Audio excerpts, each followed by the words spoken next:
I'm Khwaja Rizwan, Miro enthusiast, and I'm back with yet another template, and this template relates to release plan.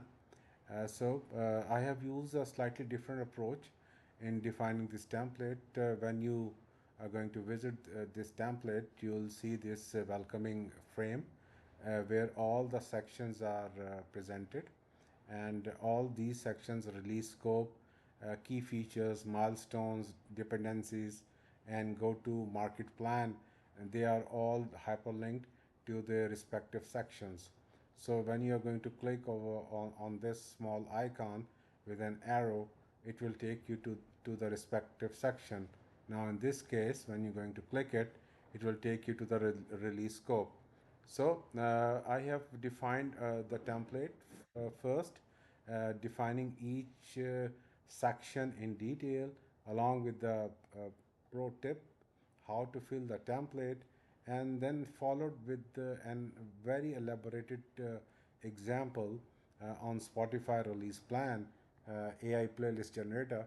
And so first of all, let me just explain you section by section about this release plan. So first of all, when you're going to click on this, it will take you to the release scope. So release scope defines the why and what of the release plan. So keep your sentences very short, crisp, and to the point while defining each of the columns. So the first column relates to the release name or the ID. So you need to very clearly define the name or an ID of the release plan that you are going to write. So in this, as an example, you can write, for example, a version 3.0 related to the payment gateway expansion is the name of the release plan. So what are the objectives of this release plan? So you need to define over here. An example could be enable more payment options to reduce cart abandonment. So, so scope statement goes here. So what is included in this release plan and what is not included in this plan? Uh, all these things will be listed in this column. Then last column relates to the success metrics. So how you will be measuring these success after it is released. So it defines here, for example, 20% increase in successful transaction within 60 days. This is the success metric for this release plan. So the second section, now before going to the second section, let me just explain you. If you want to go back to the welcoming frame, you just have to click over here and it will take you back to the welcoming frame. So if you want to go to the next section, you can click on this arrow and it will take you to the key features, the second section. So in the second section, as you can see, there are altogether 5 columns, and in the first column you are going to list on the features of this release, and then description of each of these features, and then you can set the priority for each of the features, and it's a drop down list where you can select from the high, medium, or low for these priority. And then second column is going to be the owner for this feature set, and again you can select from the drop down. I have defined all the possible options over here. You can add more by going to this header, click on this and click edit field, and you can add by clicking on the add option and then saving it. So the last column is a status. Status could be in progress, done, or not started. And you can add any title, any label for the status that you may want to, depending upon the project requirement. So the next section relates to the milestone, and in the milestone there are again 5 columns, and in the first column relates to the description of the milestone, then the target date set for this milestone, the owner for this milestone, and then status, whether it's done, in progress, not started, and then some additional notes you can write for each of the milestone that you need to define here. So the pro tip is enter key dates and updates statuses weekly. Notes can include blockers, approvals, risks, so on and so forth. So now if you want to go back to the main frame, the first frame, you can come back here and then you're going to click over here, click on the dependencies, the fourth section. So it will take you to the fourth section, which is dependencies. Now in dependencies, the first column is the description about the dependency, and then the type of the dependency, whether it's an internal or external, you can select from the list.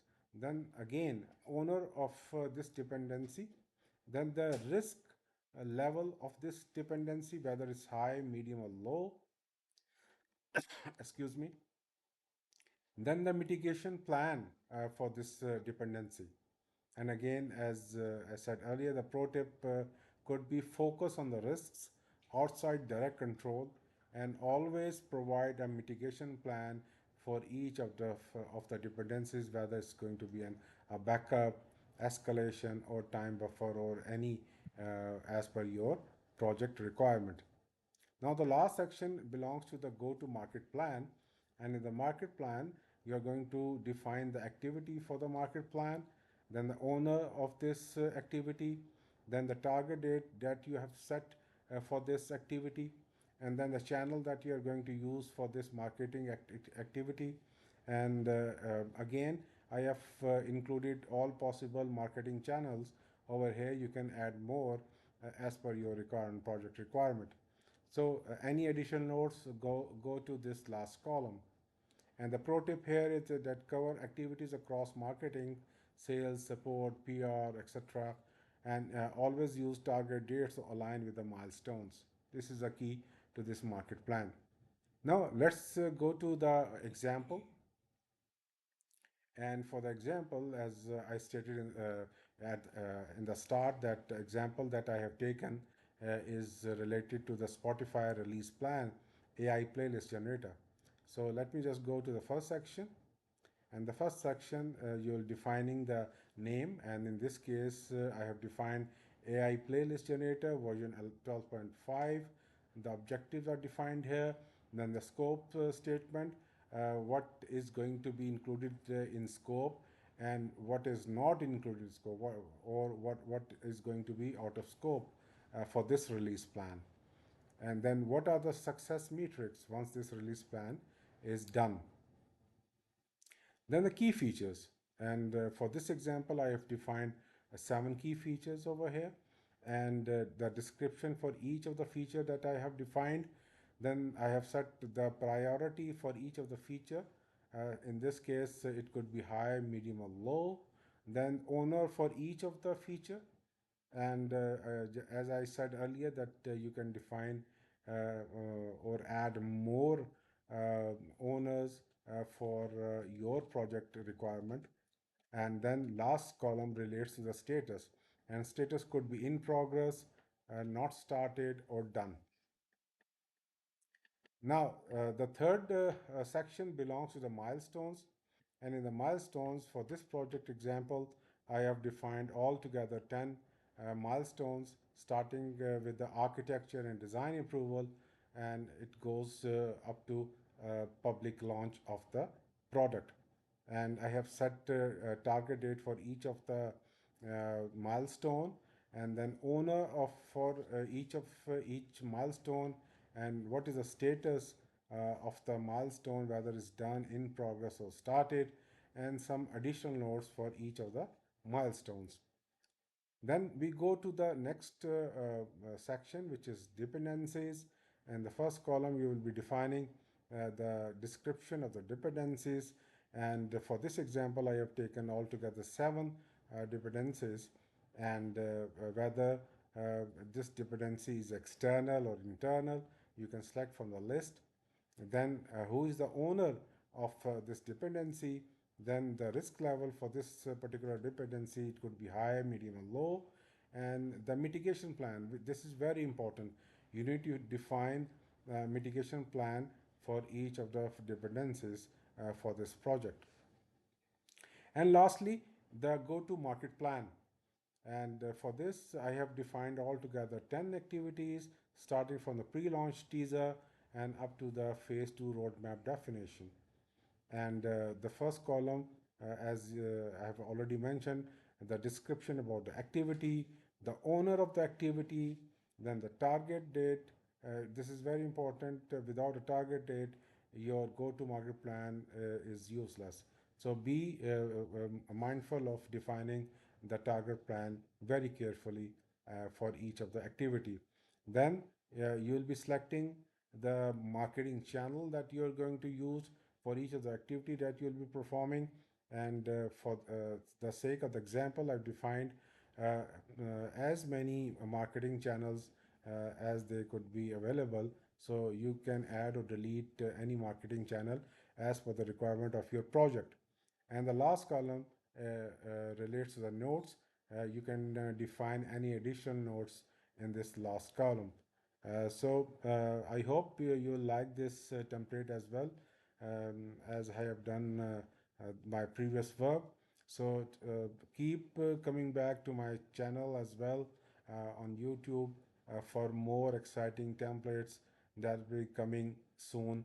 And also my Miroverse template platform, my profile, where I also launch my templates. So thank you for watching this video, and don't forget to like and subscribe my channel. Thank you very much.